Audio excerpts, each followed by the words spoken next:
Hey, what is up guys? I'm KBHD here, and you might remember a couple of weeks ago I did a Dear Apple video. Dear Apple, please refresh the Mac Pro. Please. So then yesterday we got rare insight from Apple about a product that they're working on but not revealing just yet, which turns out to be a new Mac Pro that's coming. So I don't want to say that Apple watched my video or Phil Schiller definitely saw it, but you know, the message got echoed out there and Apple is listening. They've got an ear to the ground. So of course, that being said, it can't be just Apple. We have other companies that we have things to say to. So Samsung. In the past year or so, we've had a bunch of questions about what's good with Samsung. You know, obviously they had the battery issues with the Note 7, and then recently a bunch of their flagship stuff got leaked into oblivion. But now that it's finally out and released, Galaxy S8 is official, we still got some stuff to say to them. Dear Samsung, you don't have to compete against Google with every single little piece of software that they handle already. They do it really well. Like Sammy, you have such a long reputation, like a long history of using Google software, Android, but then also building a Samsung version of like every single thing Google makes already. Doesn't this seem like a really big waste of resources and time? I really thought about this. Like Samsung's been making phones for a long time. They're smart, they've been doing it well. There's gotta be a good reason for why they keep doing this, but I really can't think of it. So now Galaxy S8 comes out and it's a beautiful phone. It's got an awesome camera, great looking display, phenomenal design, all kinds of awesome specs, but its biggest new software feature is a new Samsung Assistant called Bixby, and it has its own button on the side of the phone. Let me know if any of this sounds familiar. Meet Bixby. It's a new intelligent interface that reimagines the mobile user experience. Bixby understands context.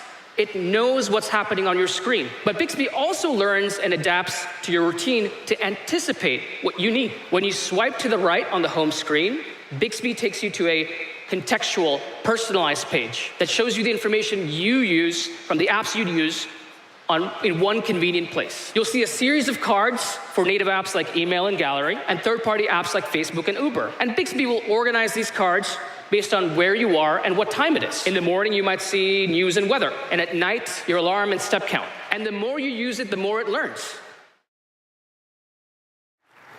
The third part of the new Android search experience is called Google Now. Google Now gets you just the right information at just the right time. And all of it happens automatically. Google Now uses things like your search history, your location history, and your calendar to figure out what information you might need and when. You also see a beautiful header that changes based on your time and location. You also see the Google Now cards beneath it. Your cards will get smarter and more accurate as you use them. And we're just beginning. Okay, so if you haven't already put it together, Samsung is now making a super smart Bixby assistant on a phone that runs Android 7.0, which means that phone already has Google Assistant, which has been doing pretty much all of these things for a while, for a couple years now, and really well. But why? Again, like why are they making the same thing that Google's been making for a while? Now granted, there's a couple unique things that Google Assistant doesn't do right now, like the photo recognition in the camera. You can hold the camera up, point it at something, it'll give you a link to buy it.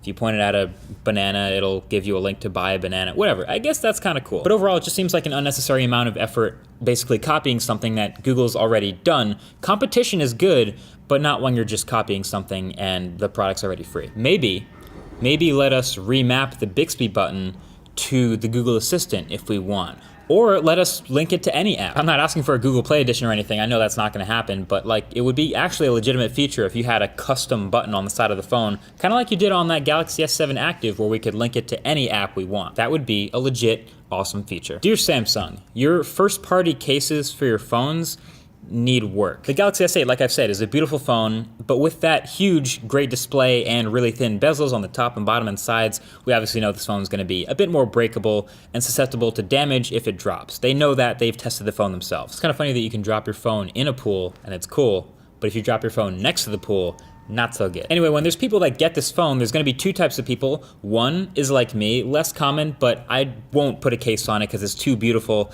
I just got this really nice phone, I wanna show it off. But number two is the people who won't use this phone without a case because it's so delicate that they don't wanna risk breaking it if they drop it. They signed up for a 2-year contract, gotta get a case. This is your chance, Samsung, to compete with other manufacturers and make all the products better. You have the dimensions first, you know where the weak points are on the phone. This is your chance to make the case market really good. And this is the case you come up with. What is that? This is terrible in every way. I think every single way that it could be bad. The color, the shape, it's not good. Oh my god. It looks like a bikini for your phone, but like made out of Play-Doh. It looks like you hired the guy who designed the iPhone 5C case and like locked him in a room for a month with like crayons. It looks like a Fisher-Price case for a Fisher-Price phone, but it's not really a Fisher-Price phone, if you know what I mean. These need work, Samsung. Serious work. So that's pretty much it. Just a couple pretty general requests, things I figured we should talk about, things I think we could get from a company that we like a lot. And who knows, maybe someone from Samsung will end up watching this video, in which case, you guys should also keep the headphone jack around. So thank you for watching. Talk to you guys in the next one. Peace.